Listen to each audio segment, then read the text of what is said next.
రవితేజకు సంక్రాంతి బరిలో అన్యాయం జరిగింది. జనవరి 13న విడుదల కావాల్సిన ఆయన ఈగల్ సినిమాను బలవంతంగా వాయిదా వేయించారని అభిమానులంతా ఫీల్ అయ్యారు.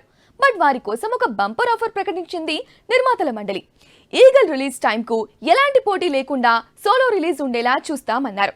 దీంతో ఈగల్ నిర్మాతలు కూడా హీరోను కన్విన్స్ చేసుకున్నట్టున్నారు. దీనికి ఇండస్ట్రీ బాగు కోసం అనే కలర్ కూడా వాడారు. బట్ ఇప్పుడు ఆ రంగులు వెలిసిపోతున్నాయి. రవితేజ సినిమాకి ఇచ్చిన మాట నిర్మాతల మండలి నిలబెట్టుకునేలా లేదు. దీంతో మోసపోయామనుకున్న నిర్మాతలు ఓ ఓపెన్ లెటర్ కూడా రాశారు. అయినా అటు నుంచి నో రెస్పాన్స్.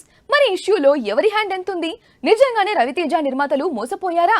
అయితే అందుకు కారణం ఎవరు?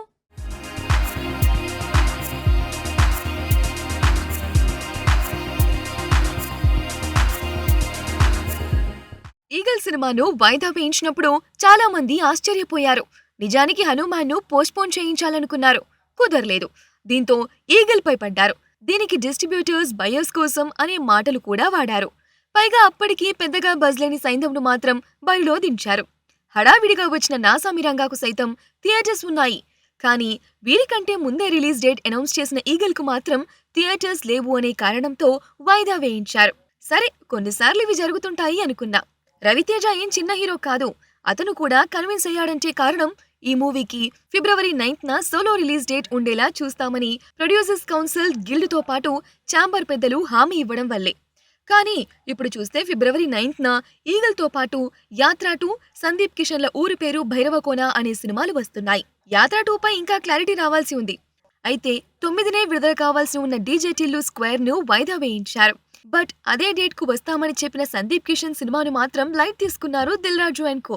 అంటే ఈ సినిమాను వాళ్ళు అసలు పరిగణంలోకి తీసుకోలేదు అనుకోవాలి. ఇప్పుడు చూస్తే ఊరి పేరు భైరవకోన ట్రైలర్ కు మంచి రెస్పాన్స్ వచ్చింది.